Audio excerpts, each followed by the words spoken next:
चले निरंतर चिंतन मंथन, चले निरंतर चिंतन मंथन, चले निरंतर अथक प्रयास, चले निरंतर अथक प्रयास। भारत माँ की सेवा में हो, भारत माता की सेवा में हो, अपने जीवन की हर श्वास, अपने जीवन की हर श्वास, मन में परम विजय विश्वास, मन में परम विजय विश्वास, मन में परम विजय विश्वास।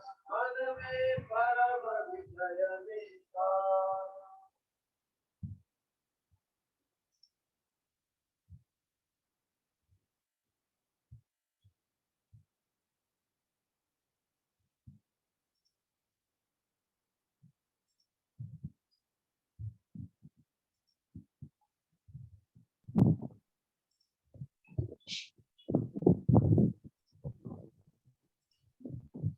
नमस्कार।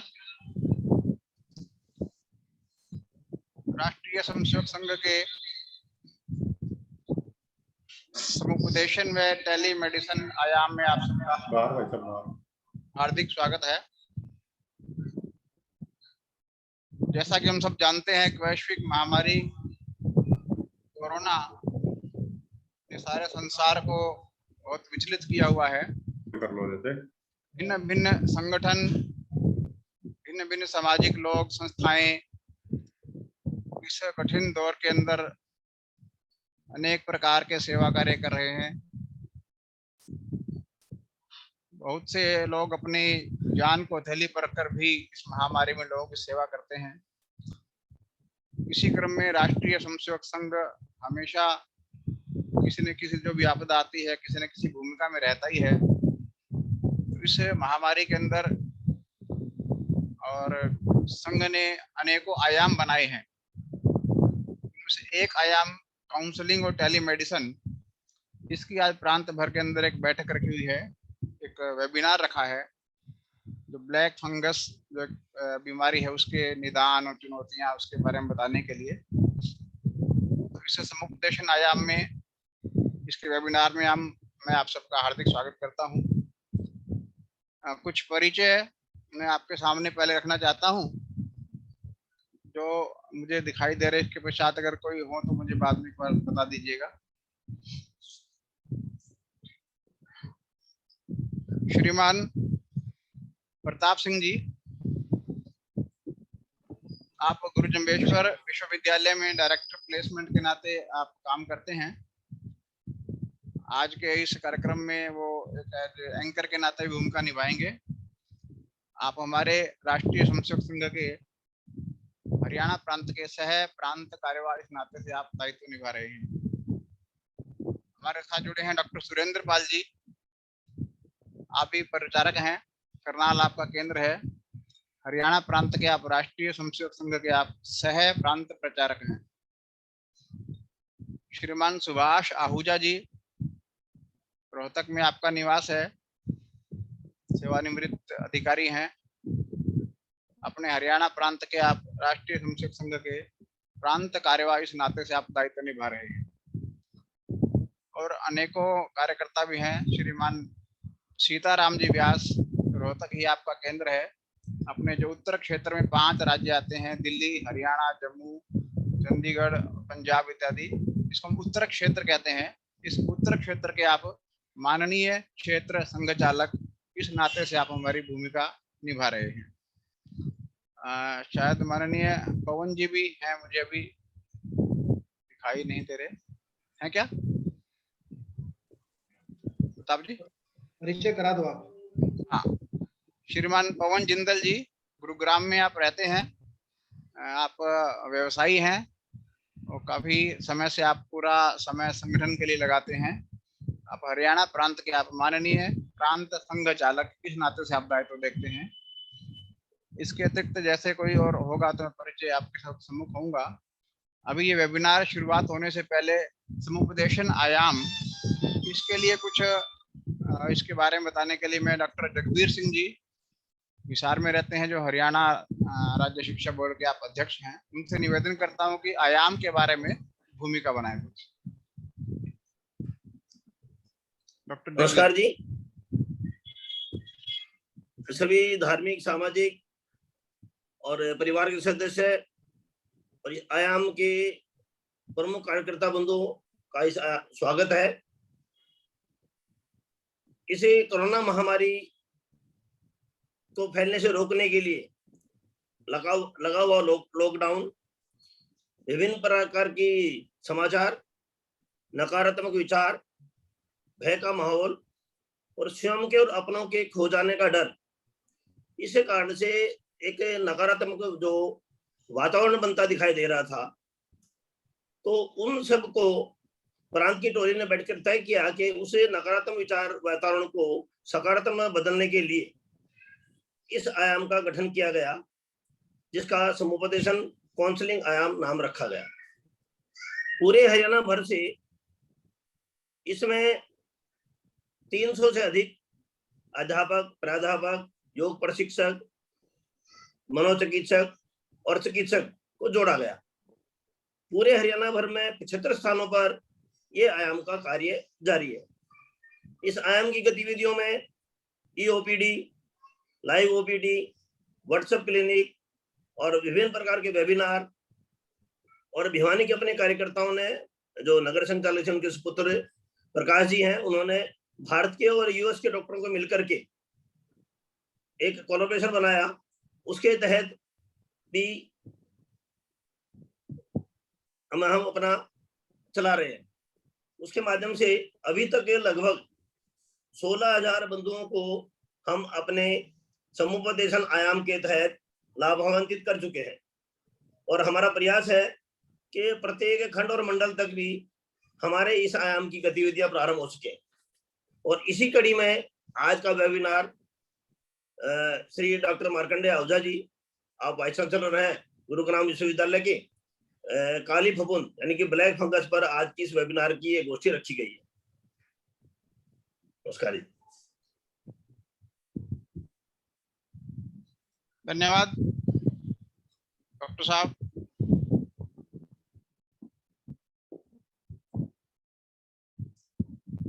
कुछ और एक दो परिचय अभी जो बाद में उपस्थित हुए हैं।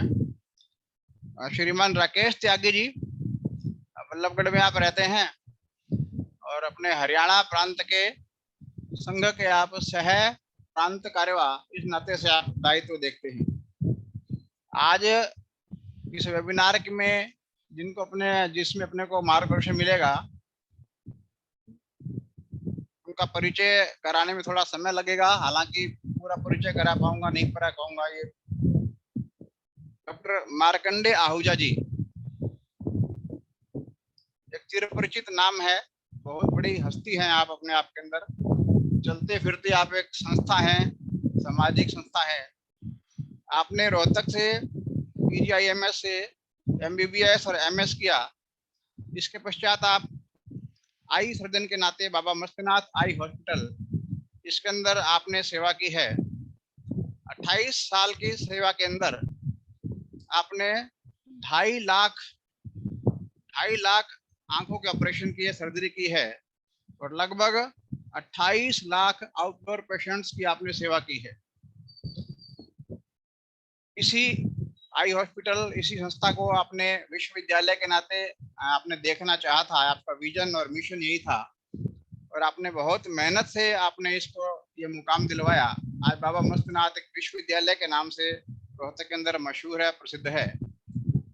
विश्वविद्यालय के बनने के पश्चात आपने 2 टर्म तक इसके अंदर वाइस चांसलर का आपने काम किया। जैसा कि पहले कहा, आप लेखक और चिंतक हैं। लगभग 20 पुस्तकों का प्रकाशन आपका अब तक हो चुका है। इनसे अनेक एक आई केयर, जीवन प्रबंधन और स्वामी विवेकानंद, व्यक्ति निर्माण, नैतिक मूल्य, चरित्र निर्माण, ऐसे अनेक टाइटल से पुस्तकें आपने की हैं। हरियाणा साहित्य अकादमी ने भी आपकी 2 पुस्तकों का और प्रकाशन किया है। सेल्फ मैनेजमेंट एंड गीता, इस विषय पर लंदन की पार्लियामेंट में भी आपने उद्बोधन हुआ है आपका। 500 से अधिक आर्टिकल्स आपके राष्ट्रीय और अंतर्राष्ट्रीय पत्र, मैगजीन, समाचार पत्रों के अंदर अब तक छप चुके हैं। और जैसा कि हम लोग जानते हैं, रक्तदान, महादान 85 बार, 85 टाइम्स, 55 साल की आयु तक आपने 85 बार रक्तदान करके बहुत बड़ा एक लोगों को और अपने वो प्रेरणा दी है। इंडियन हाई कमिश्नर कनाडा के द्वारा आप साहित्य शिरोमणि अवार्ड इस नाते से आप भी नवाजे जा चुके हैं। वर्तमान में गीता पर, इंडिया न्यूज हरियाणा, इस चैनल पर आप गीता मनीषी स्वामी ज्ञानानंद जी महाराज, इनके साथ आप लगभग सप्ताह में 5 बार आप उस पर आपका व्याख्यान होता रहता है। हिंदुइज्म कोर्स ऐसा भी आपने हार्वर्ड यूनिवर्सिटी से किया है। ऐसा छोटा सा परिचय मैं आपके सम्मुख करा पाया हूँ। मैंने पहले ही कहा कि आप चलती फिरती संस्था हैं और आपका परिचय कराना शायद हमारे बस में नहीं होगा। तो छोटे से परिचय के पश्चात मैं श्रीमान प्रताप जी को आमंत्रण करूंगा कि आप श्रीमान डॉक्टर मार्कंडे आहूजा जी के साथ संवाद करेंगे और वेबिनार को आगे बढ़ाएंगे। धन्यवाद बजरंग जी। डॉक्टर मार्कंडे आहूजा जी का पुनः स्वागत है, अभिनंदन है। डॉक्टर साहब आप अनम्यूट कर सकते हैं। तो आज का बहुत ही विशेष कार्यक्रम, जिस कार्यक्रम में इस समय लगभग 355 पार्टिसिपेंट्स इस समय जुड़ चुके हैं और फेसबुक और यूट्यूब पर भी ये कार्यक्रम लाइव चल रहा है। तो इस कार्यक्रम का जो फॉर्मेट है वो एक बार मैं आपसे साझा करता हूँ।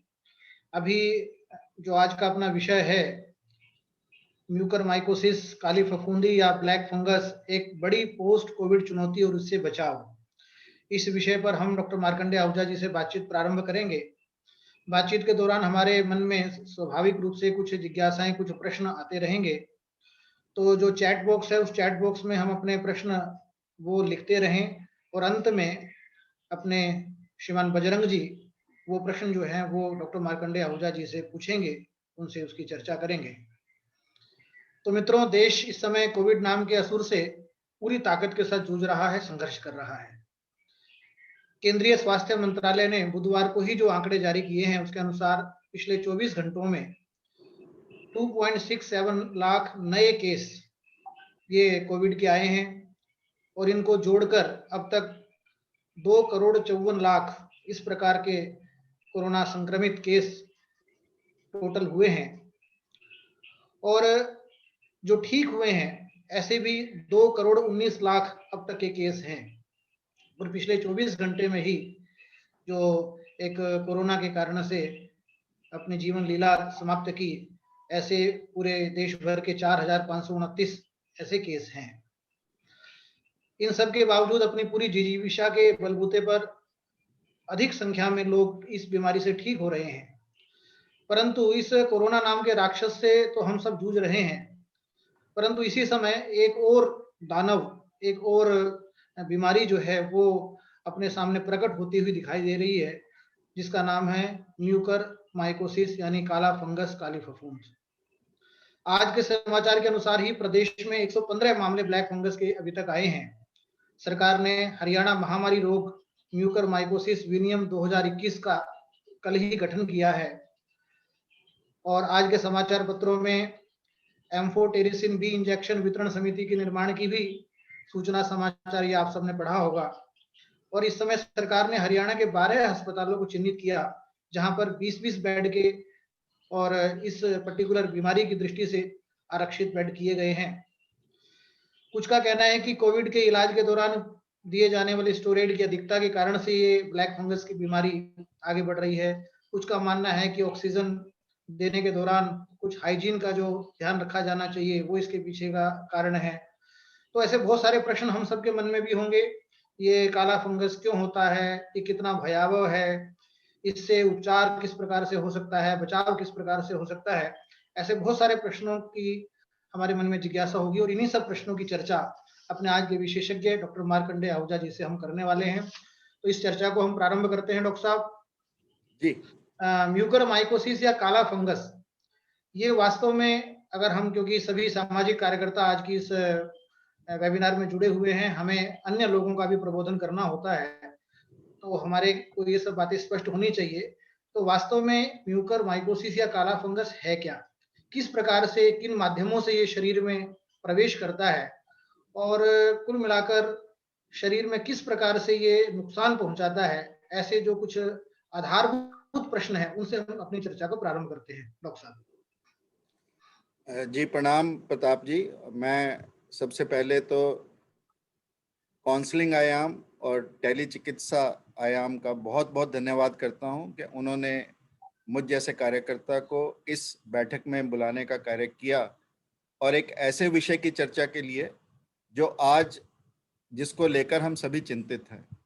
मैं इस पैनल में उपस्थित सभी संघ के अधिकारी और सभी कार्यकर्ताओं को प्रणाम करता हूं और अपनी बात की शुरुआत करता हूं। म्यूकरमाइकोसिस या काला फंगस ऐसा नहीं है कि ये पहले नहीं था, ये बीमारी बहुत पहले से है और डॉक्टर्स लोग इसे बहुत पहले से जानते भी हैं, पहचानते भी हैं और इसका निदान भी करते आए हैं। फर्क केवल इतना है कि पहले, जैसे मेरा लगभग 30 साल का कार्यकाल है आंखों से संबंधित, तो लगभग मैंने जीवन में 4 या 5 केस मुझे ध्यान पड़ता है कि मैंने देखे होंगे, परंतु अभी पिछले ही दिनों में 4 से अधिक केसों को मैं डील कर रहा हूं और 4 से अधिक केस मेरे नॉलेज में हैं। यानी जो ये कोविड के बाद की सिचुएशन बनी है उसमें म्यूकरमाइकोसिस के केसेस में बढ़ोतरी हुई है, ऐसा स्पष्टतः मालूम होता है। आज हमारे लिए सबसे बड़ी समस्या ये है कि हम अभी लगभग 1.5 साल कोविड पूरे विश्व में होने को आया है और हम लोग पूरी तरह से अभी इस बीमारी को जान नहीं पाए हैं, इसके पूरे इलाज को भी हम नहीं कर पाए हैं। इलाज इसका ऐसे बदलता है जैसे मान लो आप किसी रेस्टोरेंट में जाएं और वहां पर लिखा हो आज की डिश, आज की स्पेशल डिश। यानी इलाज जैसे पहले आइवरमेक्टिन से शुरू हुआ, फिर फेबिफ्लू आई, फिर शुरू में पहले हाइड्रोक्सीक्लोरोक्विन से किया, फिर स्टेरॉइड्स आए, फिर अभी monoclonal antibodies I, plasma therapy I. यानी दुनिया भर की चीजें रोज बदलती हैं और रोज उनके बारे में नई रिसर्च आती है कि ये लाभदायक है या ये लाभदायक नहीं है। इस कारण से, क्योंकि हम कोविड को पहचानते नहीं है, जब तक हम समस्या को जड़ से नहीं जानेंगे तो उसका निदान कर पाना बहुत मुश्किल भी हो जाता है। आज हमारे हालात लगभग वैसे हैं, जैसा मैं एक छोटा सा उदाहरण आप लोगों के सामने प्रस्तुत करूं कि एक व्यक्ति लंगड़ा कर चल रहा था और वो लंगड़ा कर चल रहा था तो उसे आगे उसका एक मित्र मिला। उसने कहा, देख तू लंगड़ा कर चल रहा है, ऐसा ही कुछ लंगड़ा कर मैं कुछ दिन पहले चला था, मुझे पता लगा कि मेरे को अपेंडिसाइटिस है, मैंने अपेंडिक्स निकलवा लिया और फिर मैं ढंग से चलने लगा। तो ये व्यक्ति जो लंगड़ा कर चल रहा था ये अपेंडिक्स निकलवा आया, परंतु इसका लंगड़ाना ठीक नहीं हुआ। उसके बाद इसे दूसरा मित्र मिलता है, वो कहता है यार ये लंगड़ाने की बीमारी टॉन्सिल से आ जाती है, मैंने टॉन्सिल्स निकलवाए तो मैं ठीक चलने लग गया। अब इस व्यक्ति ने जाकर टॉन्सिल्स भी निकलवा दिए, अब ठीक फिर भी नहीं हुआ। अंततः ये एक दिन उन दोनों को मिलता और ठीक से चल रहा होता है। तो वे कहते हैं, देखा, एक बोला फट से कि मैंने कहा था अपेंडिक्स, दूसरा फट से बोला टॉन्सिल, देख निकलवाने का फायदा हुआ ना, तो ठीक से चलने लग गया। तो उसने कहा, भाई ना तो मैं टॉन्सिल निकलवाने से ना मैं अपेंडिक्स निकलवाने से ठीक हुआ, बल्कि मेरे पाँव में एक जूते में कील थी, वो कील निकलवाई और मैं ठीक हो गया। यानी बीमारी तो ये ज्यादा जितनी हम जानते नहीं है क्योंकि इसके बारे में, तो इसलिए ठीक से जो चीज हमारे पैर को लंगड़ा रही है हम उस कील को नहीं निकाल पा रहे। ये हमारी समस्या है इस बीमारी के साथ। अब बात करते हैं म्यूकरमाइकोसिस की।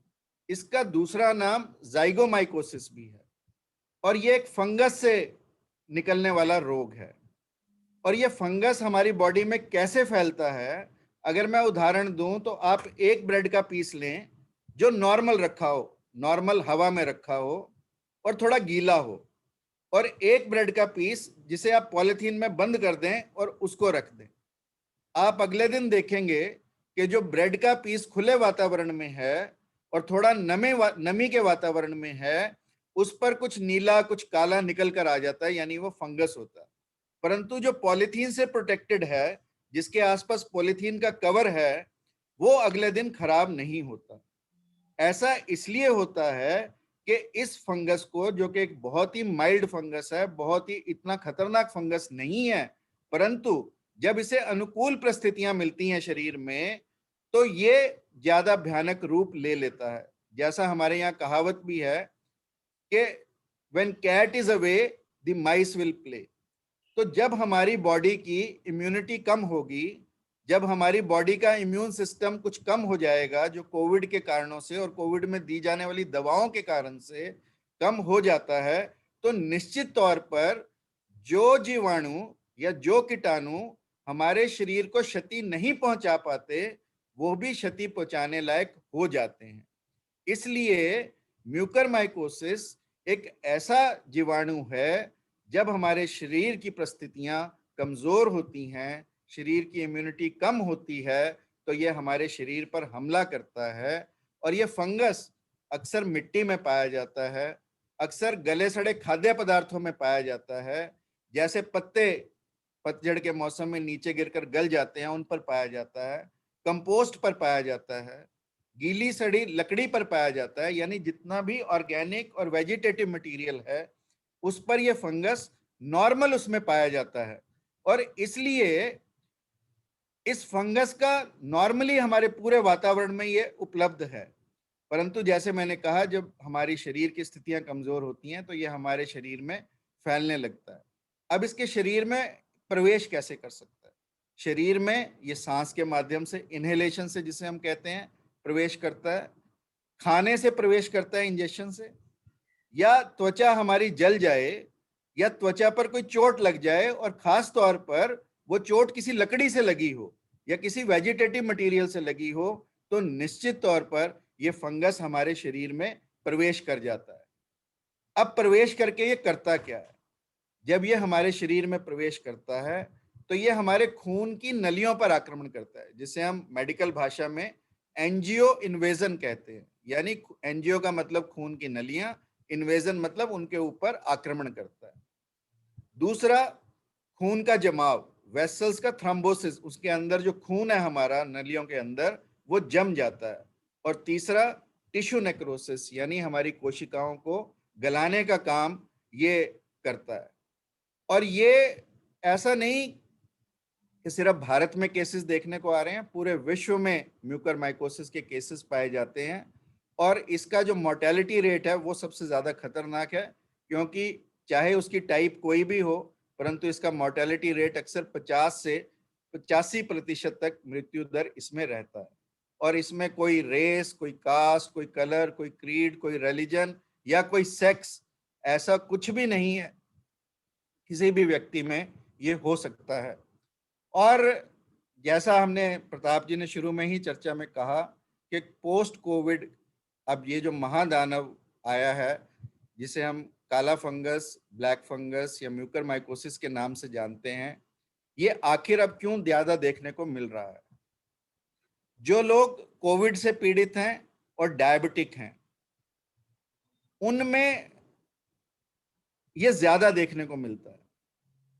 जो लोग कोविड से पीड़ित हैं, परंतु उनका मानो कोई किडनी ट्रांसप्लांट हुआ है, कोई स्टेम सेल ट्रांसप्लांट हुआ है, या वो कोई एंटी कैंसर की दवाइयों पर हैं, या उनके जो सफेद कोशिकाएं हमारे शरीर में होती हैं, जो हमें रोग प्रतिरोध क्षमता देती हैं, उन सेल्स का कम हो जाना, या HIV एड्स के जो पीड़ित लोग हैं, उनमें ये अधिक पाया जाता है।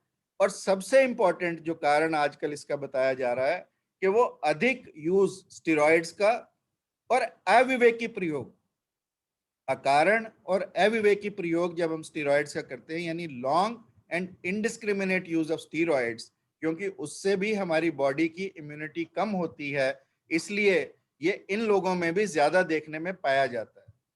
जो लोग डायलिसिस पर हैं, डायलिसिस करने में देरी हो गई, आयरन ओवरलोड हो गया, ऐसे लोगों में भी म्यूकरमाइकोसिस की अधिकता पाई जाती है।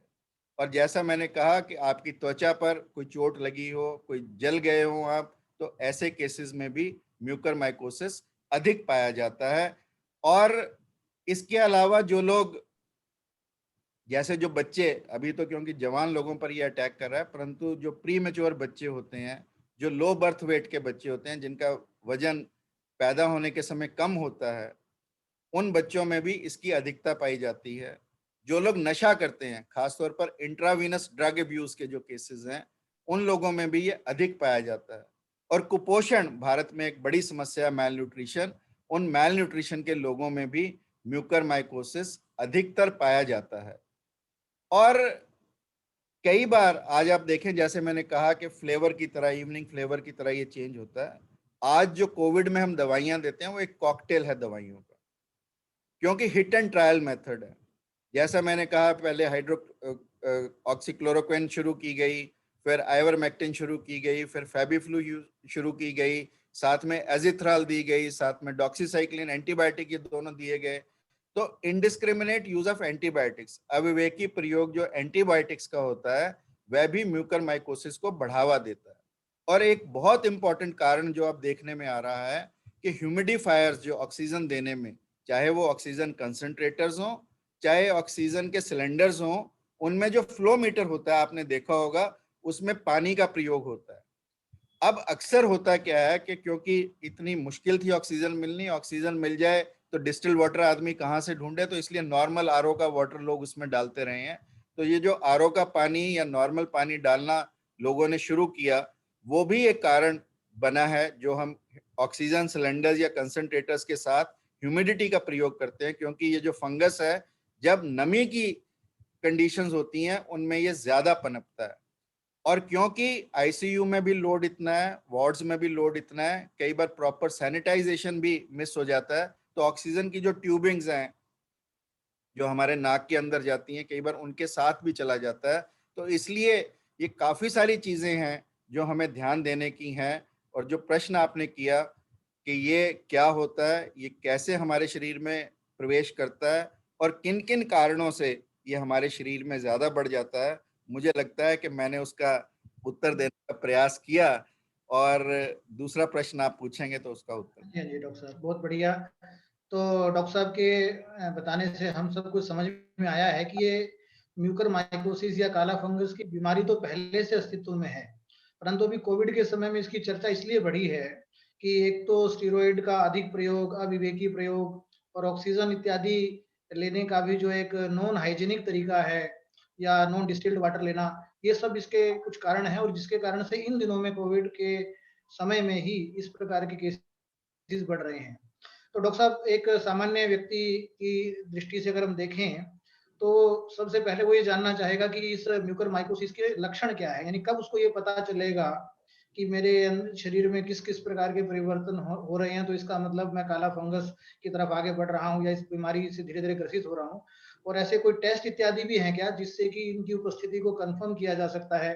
या कई बार ऐसा भी होता है जैसे इन दिनों में किसी को वायरल फीवर भी है और कोविड भी है, तो दोनों में डिफरेंशिएट करना जरूरी हो जाता है। या मान लीजिए किसी को खांसी जुकाम सामान्य है या कोविड है, उनमें डिफरेंशिएट करना जरूरी हो जाता है।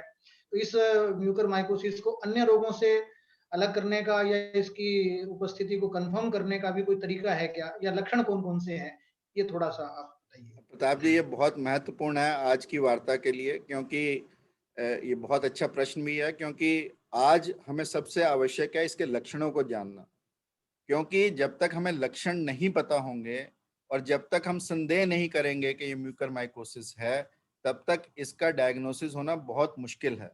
और जितनी जल्दी इसका पता चले तभी इसका इलाज भी संभव है, क्योंकि यदि इसमें हमने 1 या 2 दिन की ही देरी की तो फिर बात हाथ से निकल जाती है। और लक्षण जो हैं, इससे पहले कि मैं लक्षण बताऊं, मैं ये बताना चाहता हूं कि ये बॉडी में कई तरह का होता है म्यूकरमाइकोसिस, तो इसलिए लक्षण भी संभवतः अलग अलग होंगे।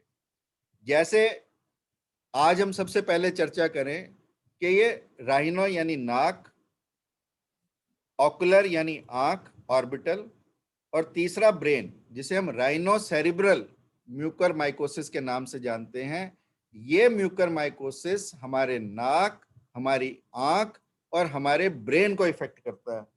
और यदि मैं दिखाने का प्रयास करूं यहाँ पर सभी लोगों को, तो ये देखें कि ये हमारा नाक है, ये मैंने इसमें तार डाला, ये हमारे ब्रेन के अंदर निकला हुआ है। यदि आप देख पाए, ये मैं हिला रहा हूं इसे, ये नाक और ब्रेन का कनेक्शन है जो मैं समझाना चाहता हूं। और ये आंख और ब्रेन का दूसरा कनेक्शन है। ये देखिए, यहां से ये गई आगे से, और ये पीछे आपको अगर छेद दिखाई देता है, और ये ब्रेन की तरफ से अगर आप देखेंगे तो ये है, यानी ये कनेक्शन है। इस कनेक्शन को जानना बहुत महत्वपूर्ण है, क्योंकि इसी कनेक्शन से लक्षण बनते हैं।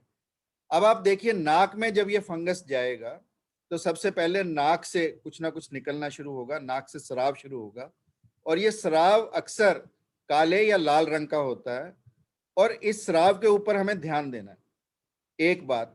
दूसरा, जो नाक के ऊपर चमड़ी है, इसके ऊपर नीला या काला या लालपन का आ जाना, ये दूसरा लक्षण।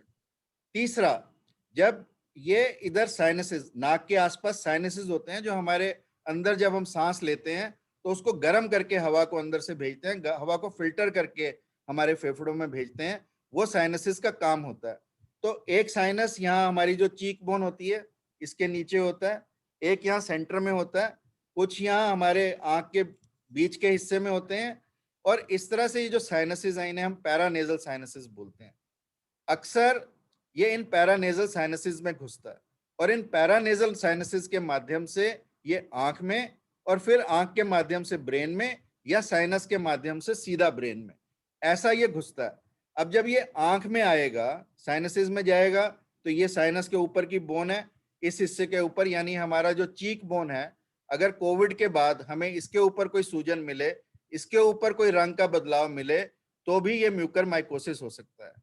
तीसरा, आंख, आंख का हिस्सा बाहर की तरफ आ जाना, आंख के ऊपर की पलक का नीचे की तरफ गिर जाना, या आंख की मूवमेंट्स का रुक जाना, आंख हमारी चलने से रुक जाए, या इस पूरे हिस्से का सुन्न हो जाना। और जब ये ब्रेन में चला जाए तो या आंख से पहले हमें दिखना भी बंद हो सकता है, क्योंकि आंख की जो आर्टरी है, जो आंख की देखने की नस है, उसको भी ये ब्लॉक करता है, तो आंख से एकदम अंधापन भी आ जाता है इससे। और फिर आंख के माध्यम से जब ब्रेन में जाता है तो हमारी कई जो नस हैं वो पैरालाइज हो सकती हैं, हमारा शरीर पैरालाइज हो सकता है। ये सब इसके लक्षण होते हैं राइनोसेरिब्रल के, यानी जो बीमारी आजकल ज्यादा अधिकतर देखने में पाई जा रही है कोविड के साथ, और खासतौर पर शुगर के मरीजों में, वो वैरायटी जो म्यूकरमाइकोसिस की है, वो जो नाक, साइनसिस, आंख और ब्रेन को इफेक्ट करती है। ये हमारे लिए सबसे महत्वपूर्ण है समझना। इसलिए कोविड के 4 हफ्ते और आगे तक, मैं तो कहूंगा 6 हफ्ते और आगे तक कोविड ठीक होने के, यानी 15 दिन तो कोविड के और 4 हफ्ते आप और जोड़ लें, इन 6 हफ्ते में जितने भी शुगर के लोग हैं, जिनके जो भी एंटी कैंसर दवाओं पे हैं, जिनको भी शरीर में कोई और रोग है जिससे उनकी बॉडी की इम्यूनिटी कम है, वो लोग इन लक्षणों का ध्यान दें कि नाक में कोई सराव हो, आंख में कोई दर्द हो, चेहरे पर कोई सूजन हो, चेहरे का कोई रंग बदलाव में हो, आधे सिर में दर्द हो, या आपका कोई भी शरीर का हिस्सा सुन्न हो रहा हो, या उसमें जान ना रही हो, यानी वो पैरालिसिस की तरफ जा रहा हो, तो हमें ये ध्यान देने की बात है। ये तो है राइनो ऑकुलर सेरिब्रल म्यूकरमाइकोसिस। दूसरा जो म्यूकरमाइकोसिस है वो होता है पल्मोनरी, जिसमें हमारे फेफड़े, जो ये काला फंगस है, ये फेफड़ों में चला जाता है। इसलिए कोई भी ऐसी खांसी जिसके साथ खून आए, वो फेफड़ों के बारे में हमें दर्शा सकती है, हेमोप्सिस जिसे हम कहते हैं। इसलिए कोई भी बुखार, कोई भी खांसी, कोई भी छाती में दर्द जो कि पोस्ट कोविड है या कोविड के समय में है, तो पल्मोनरी म्यूकरमाइकोसिस के बारे में भी हमें सोचना चाहिए। इसका तीसरा प्रेजेंटेशन होता है कि हमारे पेट और आंत, उनके अंदर ये जाता है, जिसे हम गैस्ट्रोइंटेस्टाइनल कहते हैं म्यूकरमाइकोसिस। तो कोई भी पेट का दर्द, कोई भी खून की उल्टी, और कोई भी पेट में ऐसा भरापन, पेट के अंदर कोई सूजन ऐसी हमें दिखाई दे, तो हमें गैस्ट्रोइंटेस्टाइनल म्यूकरमाइकोसिस को भी ध्यान में देना होता है। यानी शरीर में लक्षण, चाहे वो नाक, चाहे वो आंख, चाहे वो सिर, चाहे वो फेफड़े, चाहे वो आंत, इनसे संबंधित कोई भी हो, चाहे खून टट्टी के रास्ते से आए या मल के रास्ते से आए, या खून हमारे उल्टी के रास्ते से आए, तो ये गैस्ट्रोइंटेस्टाइनल म्यूकरमाइकोसिस के बारे में हमें बताते हैं। क्यूटेनियस म्यूकरमाइकोसिस जो मैंने कहा त्वचा से संबंधित होता है, ये अक्सर त्वचा पर चोट लगने से या त्वचा पर कोई जख्म पहले से है या कोई त्वचा जल चुकी है तो उसके वहां से हो सकता है, और इसमें भी वहां पर जहां त्वचा होगी वो सूजी हुई दिखाई देगी, वहां पर दर्द होगा, ऐसा कुटेनियस म्यूकरमाइकोसिस में देखने को मिलता है। और अब मुझे लगता है कि थोड़ी सी चर्चा हम राइनो सेरिब्रल म्यूकरमाइकोसिस की पुनः करें। जैसा मैंने कहा कि आपको साइनसेस, आपको सांस लेने में कुछ भारीपन, कुछ आवाज में भारीपन, कुछ आपको ऐसा लगता है कि साथ में बुखार है, साथ में गला खराब है, आपका नोज कंजेस्टेड है, आपका नाक बंद है, इसलिए बार बार अपना सांस चलाकर दोनों तरफ से देखते रहना चाहिए कि हमें सांस ऐसे और ऐसे पता लगे कि कोई हमारा नाक बंद तो नहीं है, क्योंकि नाक बंद होने का जो है और ऐसे ही गला भी कोई बंद तो नहीं है, ये चीजें टेस्ट हमें करते रहना चाहिए। और ऐसे ही आंख, कभी कभार बीच बीच में हमें एक आंख को हाथ रखकर देख लेना चाहिए कि दोनों आंखों से हमें बराबर जैसा पहले दिखाई देता था वैसा दिखाई देता भी है या नहीं दिखाई देता। और खास तौर पर अगर कोई नाक से स्राव आ रहा हो, कोई खांसी आ रही हो, कोई खून की उल्टी आ रही हो, और या कोई हमारे यहाँ पर दर्द हो, इस हिस्से में दर्द हो, और या आधे सिर में दर्द हो, तो हमें इसके लक्षणों के ऊपर ध्यान देना होगा। और जब ये नाक में जाता है तो नाक का जो बेस है, जैसा मैंने उसमें दिखाने का आपको प्रयास किया था कि नाक का जो बेस है ये हमारे मुंह का ऊपरी हिस्सा है। अगर आप देखेंगे तो जो हमारा तालू है वो नाक का बेस बनाता है, तो जब नाक में ये जाता है तो हमारे तालू पर भी प्रभाव करता है, तो हमारे तालू को भी खत्म करता है। तो ये तालू के ऊपर देखते रहना कि तालू पर कोई दर्द है, तालू पर कोई सूजन है, तालू के ऊपर कुछ चेंज आया है। मैं अभी एंड में कुछ पिक्चर्स दिखाऊंगा जिससे जितने भी हमारे श्रोता या दर्शक साथ में हैं वो देख पाएंगे कि म्यूकरमाइकोसिस में कैसे कैसे हमें ये दिखाई देना प्रतीत होता है। तो ये प्रताप जी ऐसे इसकी बीमारी है जिसको यदि हम देखते हैं तो इसमें दुनिया भर के लक्षण है, परंतु मेरा ये कहना है कि कोई भी अबनॉर्मल लक्षण यदि आपको कोविड के बाद प्रतीत पड़े, नाक से प्रतीत पड़े तो तुरंत ईएनटी वाले के पास जाएं, आंख से प्रतीत पड़े तो तुरंत आंख वाले के पास जाएं, फेफड़ों से तकलीफ मिले तो फेफड़ों वाले के पास जाएं, या कोई पेट से संबंधित हो तो जीआई वाले के पास जाएं, परंतु डॉक्टर के पास इमीडिएटली जाएं। और जो डायबिटीज के मरीज आज इस बात को सुन रहे हैं और जो पोस्ट कोविड हैं या कल को कोविड हो जाए तो वो ध्यान दें कि पोस्ट कोविड म्यूकरमाइकोसिस शुगर के मरीजों में इसकी अधिकता है। उन्हें अपने शुगर के लेवल पर ध्यान देना है, उन्हें स्टेरॉइड लेने में ध्यान देना है, उन्हें कोई इंडिस्क्रिमिनेट यूज एंटीबायोटिक्स का नहीं करना, कोई एंटी फंगल का नहीं करना, और पूरे का पूरा अपना इलाज शुगर वालों को किसी ना किसी डॉक्टर की कंसल्टेशन में करना है, बिल्कुल भी बिना डॉक्टर के इलाज नहीं करना। ऐसा मैं शॉर्ट में इस बीमारी के बारे में कहना चाहता हूं कि जब भी आपको कोई भी अबनॉर्मल सिम्टम, अबनॉर्मल लक्षण नजर आए तो तुरंत डॉक्टर के पास जाएं।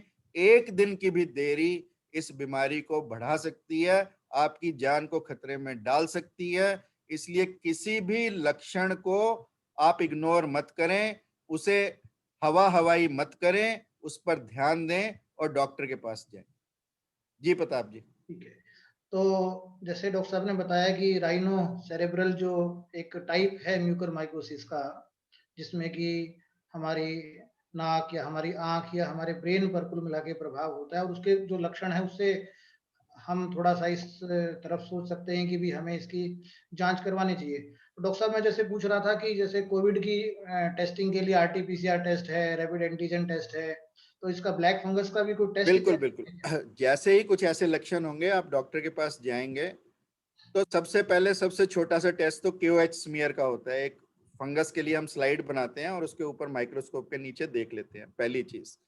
दूसरी चीज, जब हमें ये एविडेंटली दिखाई दे रहा हो तो फिर हम KOH स्मीयर में भी देरी ना करने की बजाय सीधा CT स्कैन पर जाते हैं सीटी स्कैन के माध्यम से हमें पता लग जाता है अभी साइनसेस कितने इन्वॉल्व है, ऑर्बिट कितना इन्वॉल्व है, ब्रेन कितना इन्वॉल्व है।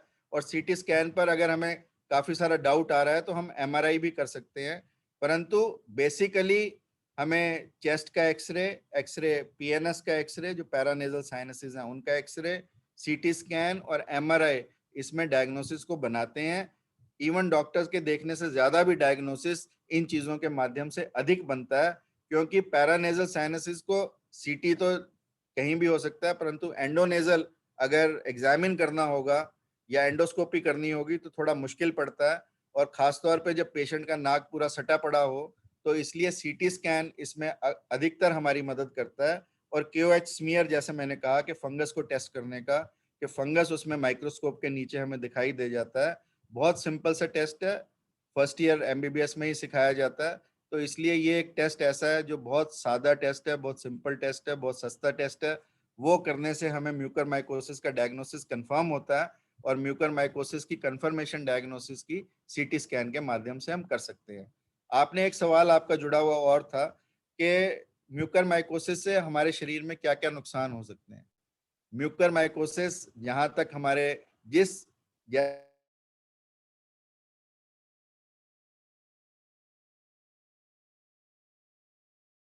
जैसे आप दीमक देखते हैं, दीमक खाता चला जाता है और एक गिर जाता है। इसी तरह से mucormycosis just Yeats away your tissues, सारे टिश्यूज को खाता चला जाता है जिस टिश्यू पे जाता है। साइनसिस को खाएगा, साइनसिस के थ्रू आंख में आ जाएगा, आंख को खाता खाता आंख की नसों को, आंख के मसल्स को खाता हुआ पीछे चला जाएगा ब्रेन में, ब्रेन के साइनसिस को खा जाएगा। तो मतलब कैवर्नस साइनस, जिसका मैंने आपको दिखाया था स्कल में दिखाकर कहाँ होता है, वो ब्लॉक हो जाता है। हमारी क्रेनियल नर्व्स काफी सारी उसकी पैरालिसिस हो जाता है, विजुअल लॉस यानी हमें दिखना बंद हो जाता है, हमारे ब्रेन में एब्सेस बन जाती है, या जो हमारे ब्रेन को मेन आर्टरीज और वेन सप्लाई करती हैं वो भी ब्लॉक हो जाती हैं, जिनके कारण हमारे शरीर में अधरंग या शरीर के जो हिस्से हैं वो कमजोर पड़ने लगते हैं। और डायग्नोसिस में जो एक छोटी सी बात मैं मिस कर गया, वो बायोप्सी भी है। जहां जहां टिश्यूज हो उसकी बायोप्सी करके भी हम इस डायग्नोसिस को पूरा बना सकते हैं। अगर आप कहें तो मैं स्क्रीन शेयर करके कुछ पिक्चर्स दिखा दूं सभी लोगों को, ताकि कुछ आइडिया उन पिक्चर से सब लोगों को हो जाए। स्वागत है।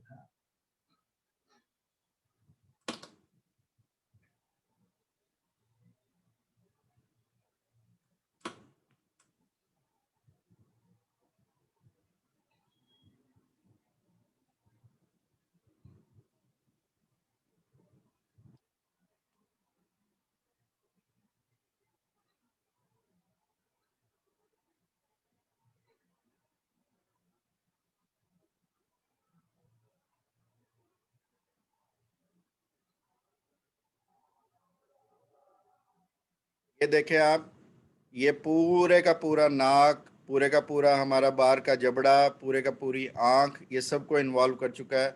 इधर आप दूसरी साइड पे जो राइट साइड पिक्चर है उसको देखेंगे तो पूरा चेहरे का रंग बदल चुका है, आंख बाहर आ चुकी है, आंख के ऊपर की पलक नीचे गिर चुकी है। ऐसे ये इसके आप देखेंगे एक सीटी स्कैन की पिक्चर है। अगर आप बिल्कुल सामने दिखाई दे रहा है कि एक तरफ का हिस्सा देखें, एक दूसरी तरफ का देखें, एक तरफ का बिल्कुल काला और एक तरफ का बिल्कुल ठुका हुआ, जो ये इसमें दिखाई देता है। इसी तरीके से ये आप देखें, ये म्यूकरमाइकोसिस है, ये म्यूकरमाइकोसिस हमारी आंत के अंदर का है। ऐसे ही ये देखें म्यूकरमाइकोसिस, ये साइनसिस में से निकल के बाहर की तरफ आ गया। ये जो मैं तालू की बात कर रहा था, आप देखेंगे तालू के बिल्कुल ऊपर के हिस्से में आप देखें कैसे रंग बदला हुआ है, कैसे ये दिखाई देता है।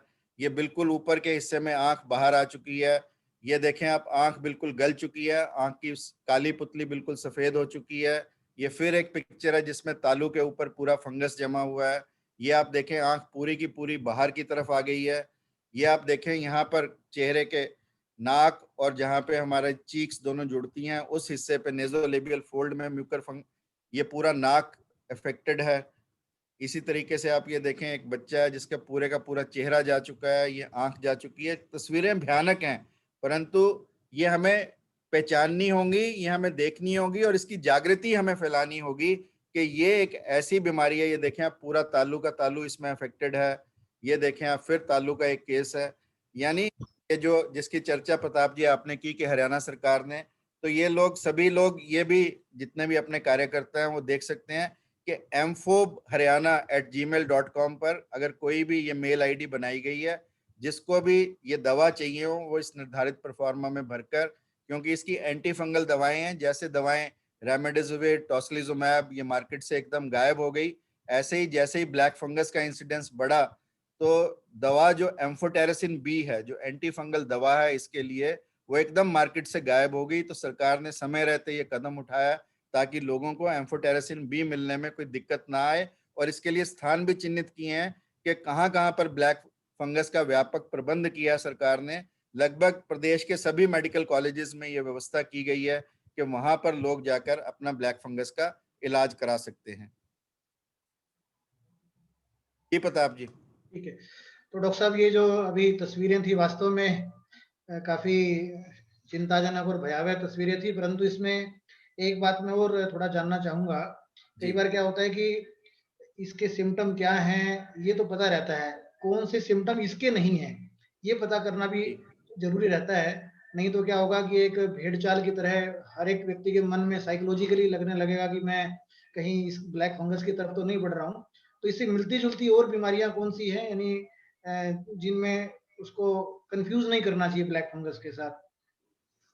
बीमारियां, मैं तो अभी जैसे हालात चल रहे हैं इस हिसाब से तो देखो कई और बीमारियां, जैसे एक एंथ्रेक्स बैक्टीरिया की होती थी, एस्परजिलोसिस होती थी, या जैसे छाती में पल्मोनरी एम्बोलिज्म भी वैसी ही पिक्चर देता है जैसा पल्मोनरी म्यूकरमाइकोसिस होता है, या सेल्यूलाइटिस, आंख का जो ऑर्बिटल सेल्यूलाइटिस होता है, अदरवाइज भी होता है ना, म्यूकरमाइकोसिस उसमें नहीं होता। मेरा ये मानना है कि जितने भी लक्षणों की चर्चा मैंने की, यदि कोई अबनॉर्मल लक्षण आपको वाकया में ही दिखाई दे तो टेस्ट करा लें, तो डॉक्टर के पास जाना चाहिए।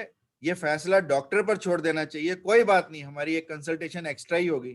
ठीक बात है। आपको मैं बताऊं, अगर मैं सुबह 100 मरीज देखता हूं तो 20 सिर्फ इस बात की कंफर्मेशन के लिए आते हैं कि जी दर्द है, कहीं काला फंगस तो नहीं है। मैं कहता हूं कि चलो अगर ये डर ही सही या ये फियर मोटिवेशन ही सही कि डॉक्टर के पास जाने का, परंतु डॉक्टर के पास जाकर एक बार अपनी जांच करा के एटलीस्ट फिर आप पक्के से निश्चिंत हो सकते हैं, रोज रोज दिमाग में रखने की बजाय। तो मेरा ये मानना है कि लक्षण जितने भी मैंने चर्चा की उनमें से अगर आपको कोई भी हो तो तुरंत डॉक्टर के पास जाकर जांच कराएं। हाँ, टेस्ट अगर डॉक्टर ठीक समझे तो करवाए, नहीं तो नहीं। जाना जरूर चाहिए और उसकी राय जरूर लेनी चाहिए। और अगर आप नहीं जा सकते तो जैसे आप लोगों ने भी व्यवस्था की है टेली मेडिसिन की, कॉल कर सकते हैं। आजकल बहुत ही हरियाणा में स्वयंसेवी संस्थाएं आगे आई हैं और राष्ट्रीय स्वयंसेवक संघ खास तौर पर, कि सभी लोगों ने हेल्पलाइन की व्यवस्था की है, 24 घंटे हेल्पलाइन। हमारे विश्वविद्यालय ने भी एक हेल्पलाइन ऐसे ही बनाई है और विश्वविद्यालयों ने भी बनाई है, और इस तरह की हेल्पलाइंस का फायदा उठा सकते हैं। और ये सब नंबर हम, जैसा डॉक्टर जगबीर ने कहा, उसके उनके व्हाट्सएप पर भी शेयर कर सकते हैं कि जहां जहां पर लोग कॉल कर सकते हैं और राय ले सकते हैं। ना भी आना पड़े, कम से कम डॉक्टर की राय टेलीफोन से ले लें तो डॉक्टर आपको बता देगा कि ये सिम्टम आपका आगे इन्वेस्टिगेशन करने लायक है या नहीं है। ऐसा डॉक्टर की राय के बाद ही आप करें, स्वयं से ये तय ना करें कि ये लक्षण काले फंगस का है या नहीं। ठीक बात है। डॉक्टर साहब, इसी प्रकार का एक सबके जहन में एक आता हुआ सवाल है कि जैसे कोविड जो है वो संक्रामक है, घर में एक को हो गया तो सबको हो सकता है, तो क्या इस बीमारी के साथ भी ऐसा है कि ये संक्रामक? नहीं प्रताप जी, बिल्कुल भी नहीं है, ऐसा बिल्कुल भी नहीं है। ये अगर आपकी इम्यूनिटी कम होगी, आपके शरीर की रोग के प्रति क्षमता जो है वो कम होगी, लड़ने की क्षमता, तो निश्चित तौर पर ये आपके अंदर होगा। जैसा मैंने कहा कि सभी डायबिटिक्स को नहीं होता है, डिपेंड करता है कि आप डायबिटीज की भी किस लेवल में है। जिनको डायबिटीज का कीटो एसिडोसिस होता है उन लोगों में ये ज्यादा होता है। तो अक्सर ये ऐसा देखने में आता है कि अनकंट्रोल्ड जो शुगर है, अगर आप अपनी शुगर को कंट्रोल रखते हैं तो चांसेस बहुत कम हो जाते हैं, परंतु अगर आपका शुगर अनकंट्रोल्ड है तो इसके चांसेस बढ़ते हैं। ऐसा नहीं कि आपको होगा ही होगा, परंतु होने के जो चांसेस हैं वो बढ़ जाते हैं, ऐसा मानकर चलना चाहिए। और स्टेरॉइड्स बिल्कुल भी बिना डॉक्टर की राय के आप नहीं लें। स्टेरॉइड भारत में ओवर द काउंटर ड्रग जिसे हम कहते हैं ओटीसी प्रोडक्ट है, परंतु अब सरकार ने बंदिश लगाई है स्टेरॉइड पर भी। बिना डॉक्टर की प्रिस्क्रिप्शन के स्टेरॉइड नहीं मिलेंगे। स्टेरॉइड किस दिन शुरू हो, चेस्ट की किस फाइंडिंग्स पे शुरू हो, ये डॉक्टर को तय करने दें। स्वयं से स्टेरॉइड्स ना लें, क्योंकि स्टेरॉइड्स भी शुगर को बढ़ाते हैं। आम आदमी की शुगर को, जो शुगर के मरीज नहीं है, उनकी शुगर को भी बढ़ाते हैं। तो फंगस की ग्रोथ के लिए हमें क्या चाहिए? नमी, जो ऑक्सीजन से मिलती है, ह्यूमिडिफाइड ऑक्सीजन से मिलती है। दूसरा, टेम्परेचर, जो हमारे नाक के अंदर उसे मिलता है। तीसरा, जो ग्लूकोज है, शुगर है, शुगर इनका भोजन है। अगर हमारे रक्त में शुगर इतना अधिक होगी शुगर का लेवल हमारे रक्त के अंदर, तो निश्चित तौर पर यह फंगस अधिक बढ़ेगा। तो इसलिए ध्यान देने की बात यह है कि कोविड के मरीज कोई भी दवा लें बिना डॉक्टर की राय के नहीं लें। डॉक्टर से बात करके और अपना दिन तय करके कि किस दिन स्टेरॉइड शुरू होने चाहिए, किसको होने चाहिए। स्टेरॉइड सबके लिए नहीं है, इस बात पर सब लोग ध्यान दें कि स्टेरॉइड सबके लिए नहीं है, केवल उन्हीं के लिए जिनकी चेस्ट में साइटोकाइनिन स्टॉर्म आने की या अंदर चेस्ट के पूरा बवंडर उठने का भय है, वही लोग इसको लें, और वो भी डॉक्टर की सलाह पर लें। कितना लेना है ये भी डॉक्टर की सलाह पर, बिकॉज स्टेरॉइड्स की हमारे वेट के अनुसार डोज तय की जाती है, हमारे बॉडी के अंदर चेंजेस के हिसाब से डोज तय की जाती है कि चेस्ट में सीटी की फाइंडिंग्स क्या थी उसके बेस पर तय की जाती है। और यदि हम उसके हिसाब से नहीं चलेंगे और बहुत ज्यादा स्टेरॉइड अधिक दिनों तक ले लेंगे तो वो भी हमारे शरीर की इम्यूनिटी को कम करते हैं, शरीर में शुगर को बढ़ाते हैं, जिससे म्यूकरमाइकोसिस होने का इंसिडेंस बढ़ जाता है। ठीक। तो डॉक्टर साहब, जो एक प्रसिद्ध वाक्य है कि prevention is better than cure, तो इसमें कुल मिला के प्रिवेंशन के नाते तो जैसे आपने कहा कि स्टेरॉइड का जितना डॉक्टर बताए और जितने दिनों एंटीबायोटिक्स का, स्टेरॉइड्स का, ऑक्सीजन की सैनिटेशन का, शुगर लेवल्स का, ये चीजें बिल्कुल ध्यान देने की हैं। और यदि आप कोई, जैसे आपका अंग प्रत्यारोपित हो चुका है, आप रीनल ट्रांसप्लांट का केस है, स्टेम सेल ट्रांसप्लांट का केस है, आपको कोई HIV या एड्स जैसी बीमारी है, या आप किसी भी तरह की एंटर कैंसर दवाओं पर हैं, या कोई भी ऐसी दवा जो आपके बॉडी के इम्यून सिस्टम, और कोविड में यूज करने वाली भी दवाएं जैसे टॉसिलिजुमैब है, मोनोक्लोनल एंटीबॉडी है, ये भी हमारी इम्यूनिटी को कम करती है। जिन लोगों में टॉसिलिजुमैब यूज की गई है, जो दवा है, जो मोनोक्लोनल एंटीबॉडी है, उनमें भी म्यूकरमाइकोसिस का इंसिडेंस हायर साइड पर देखने को मिला है। तो ऐसी जो दवाएं हैं उनका प्रयोग बिना डॉक्टर के, एंटीबायोटिक्स जैसे मैंने कहा कि एजिथ्राल, डॉक्सीसाइक्लिन, ये ऐसे अपने उसमें ऐड ना करते रहें ट्रीटमेंट में, क्योंकि ट्रीटमेंट में उतनी ही दवाएं लें जितनी दवाएं आपको चाहिए, अननेसेसरी दवाओं का प्रयोग करने की अदरवाइज भी लाइफ में। क्योंकि आप देखें भारत में बहुत सारी बीमारियां ऐसी हैं जो एंटीबॉडीज, अब जैसा जो म्यूटेंट आया है, ये जो वायरस का म्यूटेंट आया है, ऐसा कहा जाता है कि कुछ दवाओं के इनडिस्क्रिमिनेट प्रयोग से ये म्यूटेशन जल्दी हुआ है। तो इसलिए, और ये जो म्यूटेशन बना है वायरस का, ये और भयानक भी है और खतरनाक भी है, और इसका पॉजिटिविटी रेट भी ज्यादा है, इसका डेथ रेट भी ज्यादा है। और इस म्यूकरमाइकोसिस में मैं, एक होम मैसेज है मेरा, वो ये है कि इसमें हाई सस्पिशन इज रिक्वायर्ड। हमें कोई भी सिम्टम हो तो हमें संदेह करना, जो आपने कहा कि संदेह से ऐसे ही ना लोग भागें, संदेह से भागें, तभी इसका इलाज संभव है। जब ये हमारे सिर्फ नाक तक सीमित है और या आंख के अभी पिछले हिस्से में नहीं गया, तभी हम इसका इलाज कर सकते हैं एक आधी बोन निकाल कर। अन्यथा अगर आंख में पूरा चला गया तो आंख का निकालना, पूरे नाक का निकालना, और उसके बाद भी मरीज को ना बचा पाना, क्योंकि आंख के पिछले हिस्से से ये तुरंत ब्रेन में जाता है, क्योंकि वो जुड़े हुए हैं दोनों हिस्से, वहां से आंख की नस निकल कर आती है, आंख की ब्लड सप्लाई निकल कर आती है, तो वो दोनों हिस्से जुड़े हुए हैं। ब्रेन और आंख का बहुत महत्वपूर्ण संबंध है, और फटाफट उस ब्रेन में जाता है, और ब्रेन के भी ऐसे हिस्से में जाता है जहां पर इमीडिएटली डेथ ही होती है। इसलिए हमें बहुत ध्यान देना होगा, कोई भी शुरुआती सिम्टम हो उसी समय जाएं, यदि है तो उसी समय इलाज। एम्फोटेरेसिन 20 की दवा है, उससे संभव है। उसके बाद सर्जिकल डिब्राइडमेंट, मतलब उस अंग का जिस अंग में है उसको पूरे का पूरा साफ कर देते हैं, जरूरत पड़े तो एक आधी हड्डी भी निकालनी पड़ती है, वो भी निकाल सकते हैं। तो परंतु जो इसकी सर्जरी है वो भी बहुत एडवांस सर्जरी है, ऑक्लोप्लास्ट, मतलब नाक, अगर आंख चली जाए तो सपोज एक आंख तो गई ना, नाक की हड्डी चली जाए कोई फर्क नहीं पड़ता, तालू चला जाए कोई फर्क नहीं पड़ता, वो ऑक्लोप्लास्टी वाले रिस्टोर कर सकते हैं। परंतु अगर हमारी आंख का गोला चला गया तो वो कोई ऑक्लोप्लास्टी उसको रिस्टोर नहीं कर सकती, केवल एक पत्थर की आंख लगा सकते हैं जिसमें से देखने का कोई प्रश्न ही नहीं पैदा होता। इसलिए ये बीमारी ऐसी है जिसमें बहुत देखने की जरूरत है, और ये केवल मरीजों के लिए नहीं, डॉक्टर्स के लिए भी भयावह है। मैंने ऐसे ऐसे केसेस देखे हैं जिनकी दोनों आंखें भी निकाल दी गई फिर भी बचा नहीं पाए उनको। और जब दोनों आंखें किसी की निकलती हैं तो डॉक्टर्स के लिए कितना ट्रॉमेटिक होगा। और ये जो कोरोना है ये ना केवल आम जन के लिए आने वाले साल में ट्रॉमेटिक होने वाला है, परंतु डॉक्टर्स का भी नर्वस ब्रेकडाउन इसमें बहुत ज्यादा होने वाला है, क्योंकि डॉक्टर्स ने भी इतनी मौतें और इतने भयावह दृश्य कभी अपने जीवन में देखे नहीं है।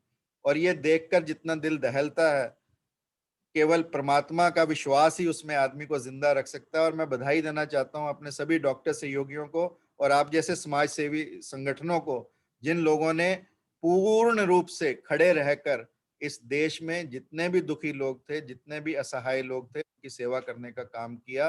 आप सब बधाई के पात्र हैं, क्योंकि मैं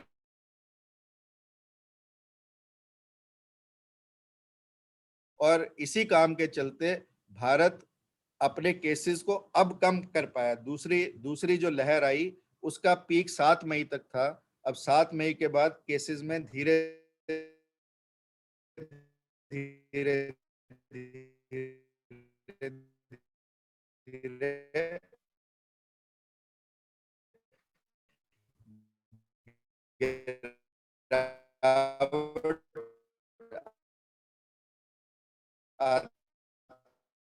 म्यूकोरमाइकोसिस है क्या, इसके लक्षण क्या है, किस प्रकार से ये हमारे शरीर में प्रवेश करता है और प्रवेश करने के पश्चात किस किस प्रकार का नुकसान पहुंचा सकता है, और कोविड के समय में किन कारणों से इसकी चर्चा अधिक हुई है, और कुल मिलाकर इसकी प्रिवेंशन क्या है, और अगर किसी को हो भी जाता है तो किस प्रकार से वो टेस्ट कराए, किस प्रकार से वो इसका क्यूरेटिव उपचार इत्यादि करे।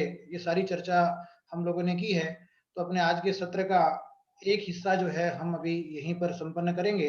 दूसरे हिस्से में इससे पहले संपन्न करें प्रताप जी, मुझे क्योंकि हरियाणा की धरती है, गीता का संदेश बहुत अभी महत्वपूर्ण अभी है। डॉक्टर साहब अभी भगवान संपन्न करने का मतलब अभी जो बाकी लोगों की क्वेरीज लेंगे अभी, उसके बाद फिर आपका जी जी जी, मैं एक श्लोक गीता का कह के अपनी हाँ जी, बात हाँ को जी, जरूर समाप्त करना चाहूंगा। वो जरूरी है। जी, हाँ, तो बजरंग जी क्वेश्चंस, हाँ अभी जी। हमारे मध्य में है। बजरंग जी ने जो जो लोग हमारे साथ जूम पे जुड़े हैं उनके क्वेश्चंस को चैट बॉक्स के माध्यम से संकलित किया है। तो बजरंग जी ऐसे कुछ प्रश्न जी, जो मेरी और डॉक्टर साहब की चर्चा में जो नहीं ना कवर कवर कर कर पाए पाए, हो हम, जिनका या उत्तर कोई हम ऐसे दे बहुत ही चुके हों। स्पेसिफिक प्रश्न हो, तो उनको कम शब्दों में समय का ध्यान रखते हुए बजरंग जी पूछेंगे और उसके बाद फिर बाद में हम आगे बढ़ेंगे। बजरंग जी। हाँ, 2-3 क्वेश्चन इकट्ठे ही मैं कर देता हूँ। हाँ जी, हाँ जी, हाँ। एक तो उन्होंने सामान्य से प्रश्न पूछा कि जैसे अभी पाइल्स की दवाई चल रही है, तो क्या मैं वैक्सीन लगवा सकता हूँ। दूसरा, इन्हीं के ब्रदर को 2 हफ्ते पहले टाइफाइड हुआ था और वो ठीक है, क्या वो भी वैक्सीन ले सकते हैं। नंबर 1। ब्लैक फंगस के बारे में ही पूछे, हाँ नहीं, वैक्सीनेशन। मतलब वो इसमें कोई ऐसा नहीं है अभी। दोनों केसेस में हाँ, ले ओके ओके, सकते हैं बस इतना वैक्सीन, कोई पर्याप्त है बताना। कंट्राइंडिकेशन। और एक क्वेश्चन है, what precautions we should take regarding hygiene at home in order to prevent its infection। घर में ऑक्सीजन के दौरान हम क्या प्रिकॉशन कर सकते हैं इससे बचने के लिए। इससे बचने के लिए जैसा मैंने कहा कि नॉर्मल पानी नहीं डालना, जो उसका ग्लास होता है जिसमें से ऑक्सीजन बबल बनकर निकल कर आती है, जो ह्यूमिडिफायर होता है, उसमें पानी जो है वो डिस्टिल वाटर डालना है, नॉर्मल पानी नहीं डालना। जो उसकी ट्यूब हम नाक में लगाते हैं उस ट्यूब को पूर्ण तरह से डिस्पोजेबल ट्यूब लेनी, लगानी और फिर फेंक देनी, फिर लगानी और फिर फेंक देनी, अगर निकालनी पड़े बीच में तो। और इसको एक बार लगाया आपने तो बार बार निकालने का प्रयास मत करें, लगी रहने दें। और उसको 2 या 3 दिन के बाद ट्यूबिंग को फिर बदलवा लें। और यदि मास्क के माध्यम से दिया तो मास्क के सैनिटाइजेशन का रखना भी महत्वपूर्ण है। ऑक्सीजन वालों के लिए इतनी ही प्रिकॉशंस लेने की जरूरत है। बजरंग जी। एक प्रश्न आया है, जी बजरंग जी। क्या ये साइकोमेटिक भी हो सकता है, क्योंकि ये एक एलर्जिक सिम्टम है। इसमें माइंडसेट का या प्लेसबो इफेक्ट का रोल कितना इम्पोर्टेंट है। साइकोसोमैटिक बीमारियां वो होती हैं जो हमारी साइक यानी मन और सोमा यानी बॉडी, मन और शरीर दोनों से जुड़ी होती हैं। ऐसा इस बीमारी में नहीं है। ये बीमारी फंगस से होती है, इसका साइकोसोमैटिक से कोई लेना देना नहीं है। नेक्स्ट क्वेश्चन है, किसी ने पूछा है, my wife recovered from COVID in November 2020 and she seems to be fit and fine, But every day when we go through newspapers and headlines, we get under stress. Being a diabetic patient, what should be the precaution and how to manage this stress? उनको बिल्कुल चिंता की बात नहीं है. She should not worry at all, because Covid के post Covid 6 हफ्ते ही dangerous होते हैं. नवंबर 2020 ऑलरेडी 6 महीने हो चुके हैं. उनको चिंता का कोई विषय नहीं है. What is the probability of getting infections if patient is not hospitalized or doesn't have sugar? There is hardly any chance. जो लोग डायबिटिक नहीं है, जिनको ऑक्सीजन नहीं लगी है, घर पर ही कोविड का इलाज किया, परंतु यदि स्टेरॉइड्स की मात्रा अधिक ली है तो उनमें होने का फिर भी चांस बना रहता है. और यदि स्टेरॉइड्स भी नहीं लिए हैं, नॉर्मल कोविड आया और चला गया, उन लोगों में इंसिडेंस अभी तक कोई ऐसा रिपोर्टेड नहीं है. हवा में यह वायरस कितने समय तक रह सकता है जी? अभी हम फंगस की बात कर रहे हैं, हाँ. जिसका मैंने कहा कि मिट्टी या गले सड़ी लकड़ी या पत्ते या इन पर पाया जाता है. फंगस का हवा से कोई लेना देना नहीं है. Is it necessary that only COVID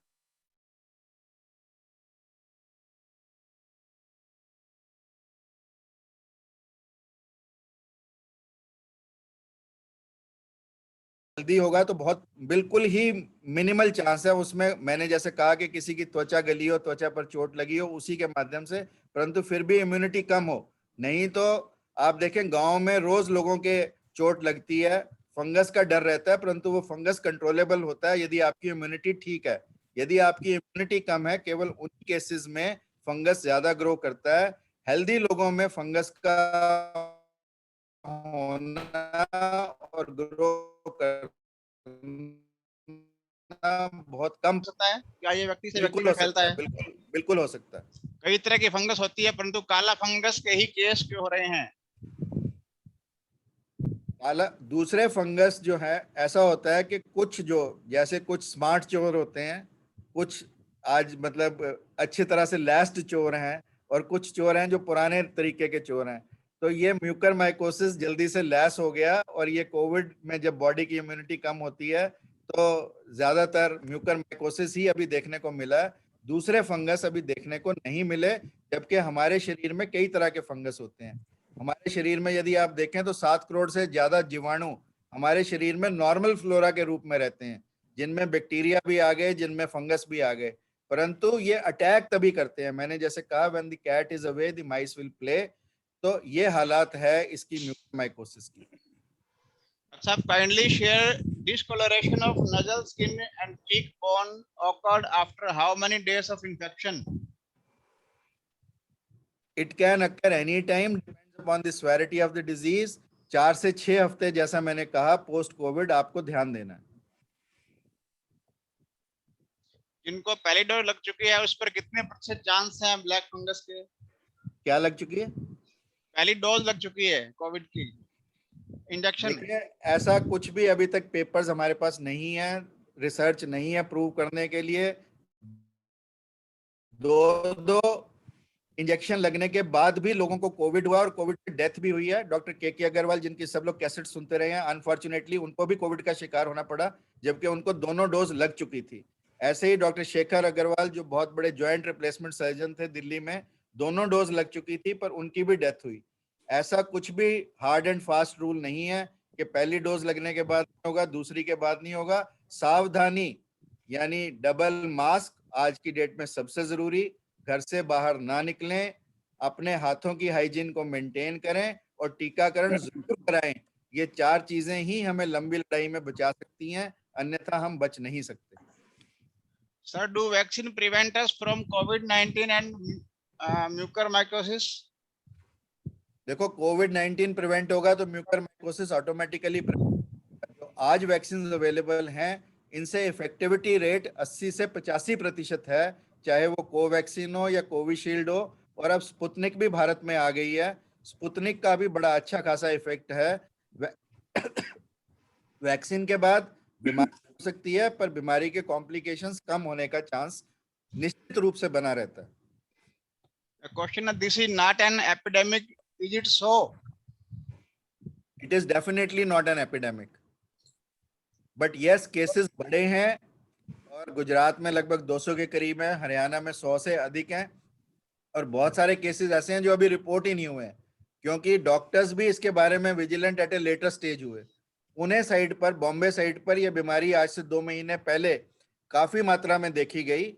Haryana में ये पिछले 15 दिनों से ज्यादा देखने में आई है। Sir, is it true that excessive use of mask will lower oxygen level in body? सभी ऐसा बिल्कुल भी नहीं है कि मास्क के लगाने से हमारे ऑक्सीजन लेवल्स कम हो। ऑक्सीजन लेवल बिल्कुल आप लगाकर घर में, ऑक्सीमीटर्स आजकल सबके घर में है, लगाकर देख सकते हैं, ऐसा कोई फर्क नहीं पड़ता। बस एक अंतिम क्वेश्चन है किसी की तरफ से। मेरे पिताजी की आंखों में चमक जैसा कुछ होता है, वो बार बार आंखें खोल बंद करते हैं। उनकी पहले ही 10 साल से ब्रेन की दवाइयां चल रही है, क्या हमें उनका टेस्ट कराना चाहिए? बिल्कुल कराना चाहिए, सिम्टम्स हैं तो कराना चाहिए, नहीं तो कोई और बीमारी होगी। अगर लक्षण है तो कुछ ना कुछ बीमारी या व्याधि तो रही होगी ना, उसका तो इलाज करवाना ही चाहिए। ठीक है डॉक्टर साहब, धन्यवाद। कोई और जी, क्वेश्चन thank you. क्वेरीज आएंगे तो आपसे पर्सनल हम किसी तरह शेयर करेंगे। कुछ मेरे व्हाट्सएप बता- पर डाल देंगे, मैं उनका बजरंग जी- जवाब दे दूंगा जी। बजरंग जी, जी। माननीय पवन जी के हाँ हाँ, और मुझे भी ध्यान ऐसे है, मुझे हैं। ध्यान है, इससे मुझे पूर्व- ध्यान है, मुझे इससे ध्यान है। अभी छोड़ नहीं रहे हम लोग।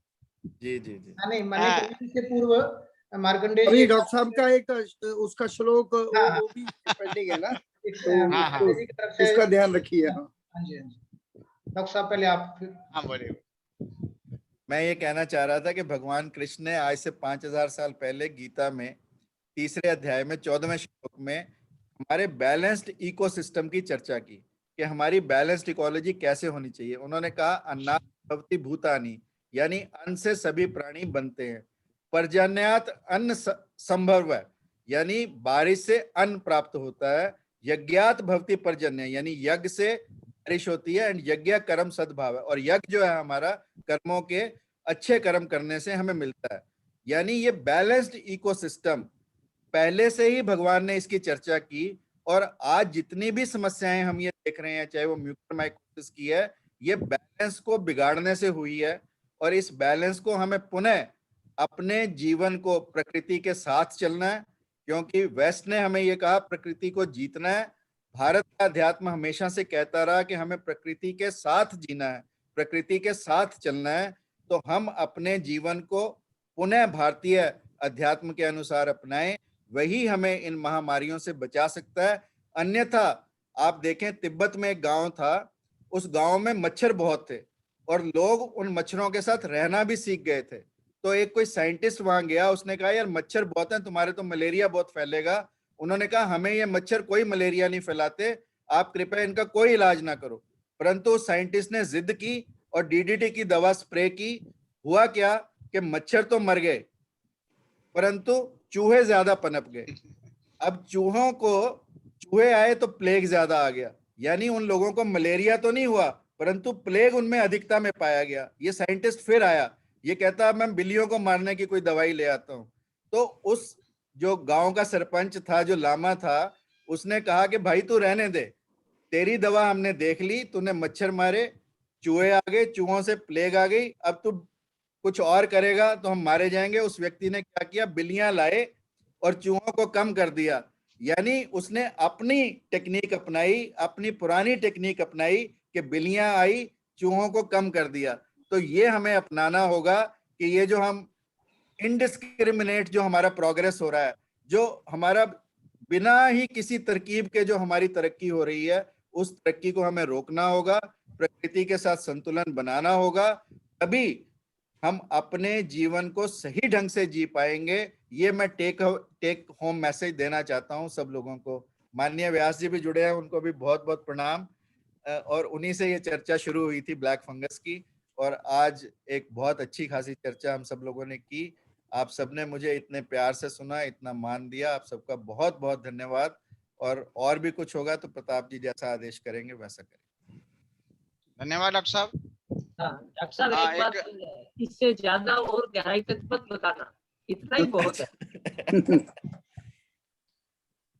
चलो, इस दौरान अपने साथ एक तो परिचय श्रीमान विजय जी, अपने प्रांत प्रचारक जी शुरू से जुड़े हुए थे, मैं उनका परिचय नहीं करा पाया। प्रणाम भाई ठीक, साहब। विजय जी नमस्कार, प्रांत नमस्कार। प्रचारक जी उपस्थित हैं। नमस्कार। अपनी प्रांत कार्यकारिणी के भी अनेक बंधु हैं, मैं परिचय के लिए समय नहीं है, उनसे क्षमा चाहूंगा। मैं निवेदन करूंगा श्रीमान पवन जी, अपने हरियाणा प्रांत के आप माननीय प्रांत संघचालक जी हैं, आपके इस वेबिनार का समापन करेंगे। श्रीमान पवन जी। आदरणीय डॉक्टर मार्कंडेय आहूजा जी, आई विशेषज्ञ, और आज के इस हमारी ऑनलाइन मीटिंग में जुड़े हुए हमारे माननीय क्षेत्र संघ चालक सीताराम व्यास जी, और आज मैं आप सबसे पहले क्षमा चाहता हूं कि मैं मेरे छोटे भाई की मृत्यु के कारण मेरे को पंजाब जाना था। मैं रास्ते में था, बारिश होगी तो मैं थोड़ा देरी से, मैं तो केवल 10-12 मिनट ही जुड़ा, परंतु उसमें भी जो कई सारे प्रश्न देखे तो मेरे को पूरे इस वेबिनार में क्या क्या बिंदु आए होंगे उनका थोड़ा अंदाजा है, और समय भी बहुत हो गया, बहुत अधिक बोलने की भी जरूरत नहीं। आज इस ऑनलाइन बैठक में जुड़े हुए बहुत श्रेष्ठ डॉक्टर, समाज के अनेक प्रकार की एनजीओ से जुड़े हुए, समाज सेवी संस्थाओं से जुड़े हुए और उनको चलाने वाले, मैं वो सारे चेहरे देख रहा हूं। ऐसे सब बंधु भगिनी, उनको मेरा सादर नमस्कार। अभी डॉक्टर आहूजा जी ने बहुत विस्तृत रूप में ये ब्लैक फंगस क्या है बताया। गत 14 मास से पूरा विश्व एक कोरोना की महामारी के उसमें चल रहा था। एक पहली लहर आई थी, उसमें भारत विश्व के बहुत जो अग्रिम देश थे उनमें भी आगे रहा, परंतु जब दूसरी फरवरी के बाद इस मार्च में दोबारा से चला तो उसमें शुरू में इतनी तेज गति से आया, कुछ समय तक, कुछ दिन तक काफी समाज में असंतोष था, क्योंकि एकदम से बड़ी गिनती में बढ़ा तो उससे देश में जानी नुकसान, युवाओं का नुकसान, ये बड़ी गिनती में हुआ।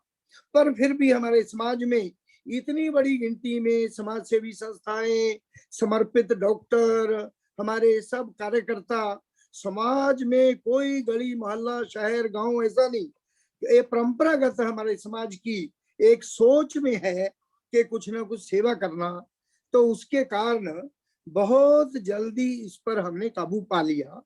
आज मेरे को लगता है जिस प्रकार से इस कोरोना का ग्राफ गिर रहा है, परंतु इस सारे को चलते चलते एक नई बात ब्लैक फंगस नाम से, जिसका जिक्र आज की इस बैठक का विषय था, वो आया।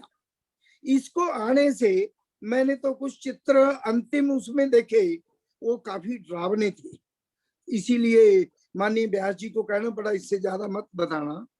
कारण क्या है जो मैं मोटा सा समझाऊं, देखिए हम सब श्रेष्ठ लोग हैं, सेवा करने वाले लोग हैं, बहुत बुद्धिजीवी लोग हैं, हमने सारा विषय अच्छे से सुना समझा, परंतु हमारे ऊपर इसको सुनने और समझने के बाद एक विशेष प्रकार की जिम्मेदारी आ गई, क्योंकि पुराने जमाने में कहते थे जो रेगुलर स्कूल जाता था डंडे वो ही ज्यादा खाता था, जो बंक मारता है गया ही नहीं, जाया ही नहीं, तो उसको नहीं, जिसको पता नहीं उसका दोष नहीं है। हम सबको आज पहले से भी पता था, परंतु आज हमें विस्तृत रूप में पता चला। मेरा सबके आगे निवेदन है कि ये समाज अपना है, हमारी जो कल्पना है वसुधैव कुटुंबकम की कल्पना है, पूरा विश्व एक परिवार है, भारत हरियाणा ये तो है ही, तो उस नाते से हम इस सारे को समझकर समाज में आज जो दो महत्वपूर्ण चीजें, एक काउंसलिंग करके मनोबल बढ़ाना, एक जो ऐसी कोई बात हमें लगती है उनकी सहयोग करते हुए तुरंत उनको मेडिकल हेल्प मिले, इसका प्रबंध करना, इसमें हम क्या कर सकते हैं इस प्रकार से सोचना। अगर ये दो काम हम निश्चित रूप में करेंगे, और अपने जैसे जो हमारे मित्र दोस्त या हम कोई एनजीओ से जुड़े हुए हैं, चला रहे हैं, वहां भी इस विषय को तुरंत चर्चा करनी चाहिए।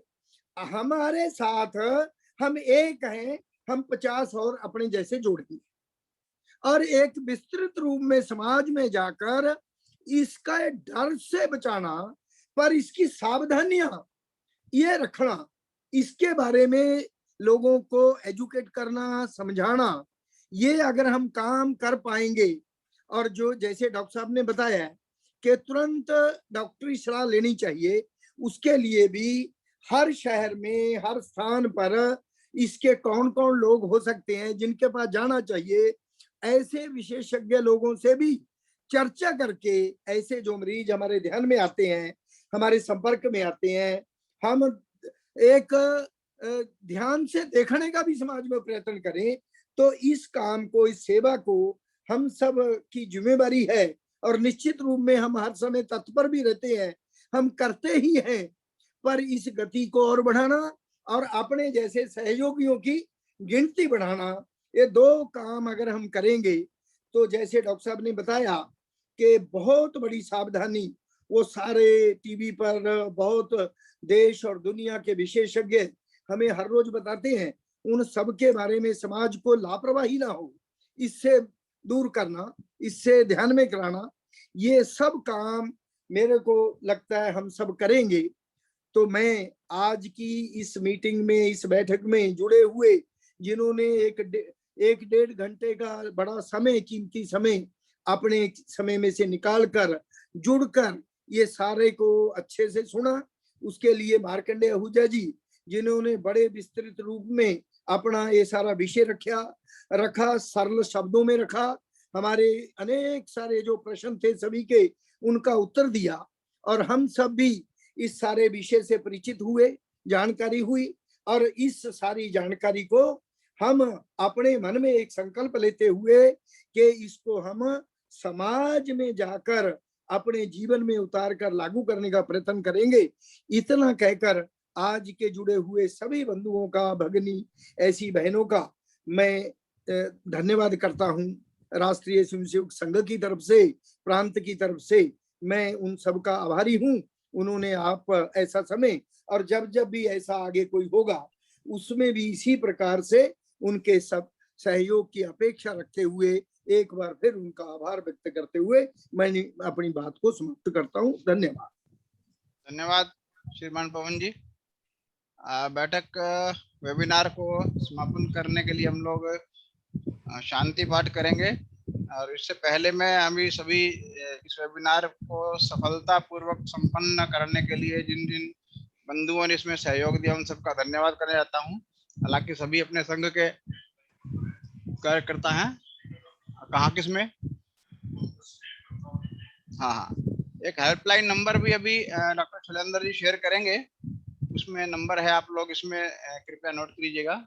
श्रीमान प्रताप जी, श्रीमान डॉक्टर शैलेंद्र जी, श्रीमान डॉक्टर अमन जी, श्रीमान केदार जी, डॉक्टर उमेश शर्मा जी, हम सब ये स्टाफ ने बहुत मेहनत की है काफी समय से और वेबिनार को संपन्न करने के लिए, तो इन सब का मैं हृदय से धन्यवाद करता हूँ।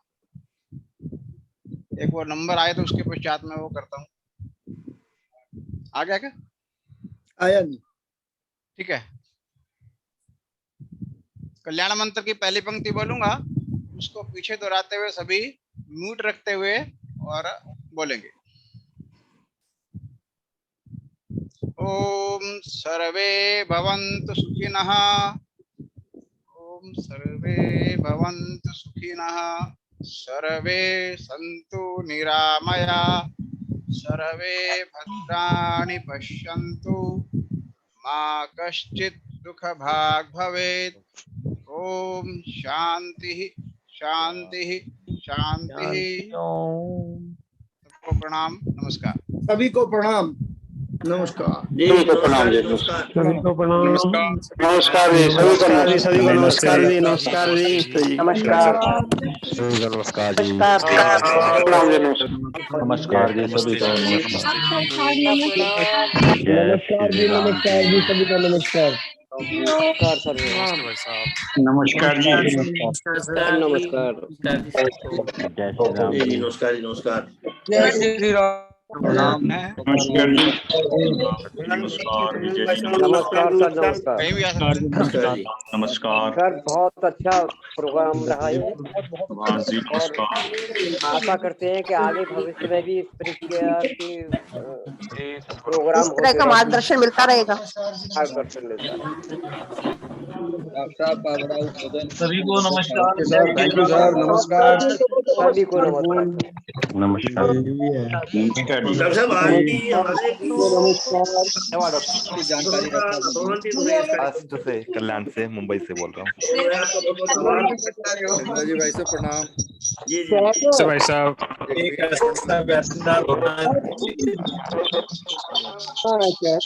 क्या हाल है? राज जी ने से प्रणाम। अब एक दो क्वेरी डॉक्टर साहब, एक दो क्वेरी होंगे व्हाट्सएप पे सेंड करूंगा आपको मैं। जी जरूर जरूर। हाँ, कि 2-3 लोगों को फोन भी आए थे, मैंने कहा व्हाट्सएप दीजिए, मैं आपको आगे फॉरवर्ड कर दूंगा। अभी कितने जुड़े इसमें? क्या 500 हो गए? जूम पे तो 500 हो गए जी। पूरे 500 हो गए थे भाई साहब एक बार। हो गए थे। इसके अलावा वो विश्व समाज के अंदर पर और यूट्यूब पे अलग अलग थे, उसकी गिनती अभी नहीं है। तो लिबर्टी 500 की थी। 500 तो हाँ, 500 थे। इन्होंने पैसे लेके सब ऐसे थे जो ये सबका सहयोग करने वाले, सबको बताने वाले। हम समाज में घूमते रहते हैं। कुछ लोग हमारी सभा के टेंट के बाहर भी होंगे, वो अंदर नहीं आ पाए। फेसबुक लाइव पे काफी सारे लोग थे। हम लोग समाज हमारे यहाँ से काफी लोग चाह रहे थे, लेकिन जूम की संख्या कम होने के कारण बंद कर रहा हूँ भाई साहब फेसबुक पेज पे भी 350 के आसपास हो गए जी। सर मैं एक पूछना चाहता हूँ, मैंने चैट पे कुछ लिखा हुआ है। जी नमस्कार जी। नमस्कार सर, सभी भाइयों को मेरा नमस्कार। नोएडा से रमेश सिंह शर्मा। सर मैंने पंचगव्य घृत के बारे में जरूर लिखा था उसमें कि हम पहले नाक में और उसकी चेहरे पे और सर में मालिश करें तो शायद इससे कुछ प्रारंभिक स्टेज में क्या हो सकता है। पंचगव्य घृत अभी तो शायद समझ नहीं आएगी। प्रेम जी नमस्कार। नमस्कार नमस्कार जी, नमस्कार नमस्कार। नमस्ते। नमस्कार भाई साहब, नमस्कार। दर्शन नमस्कार जी। नमस्कार। जी नमस्कार नमस्कार। डॉक्टर साहब, जैसे हम समाज में घूमते रहते हैं, डॉक्टर साहब जो कार्य करते हैं, तो ठीक है, जो रखा वो तो ठीक है। ये नमस्ते नमस्ते सबकी इम्यूनिटी बढ़ा रही है। ये बहुत जरूरी है। लोग तो कई दिन के बाद दिखे होंगे एक दूसरे को। ठीक है भाई साहब, नमस्कार। जी नमस्कार जी नमस्कार। जी नमस्कार।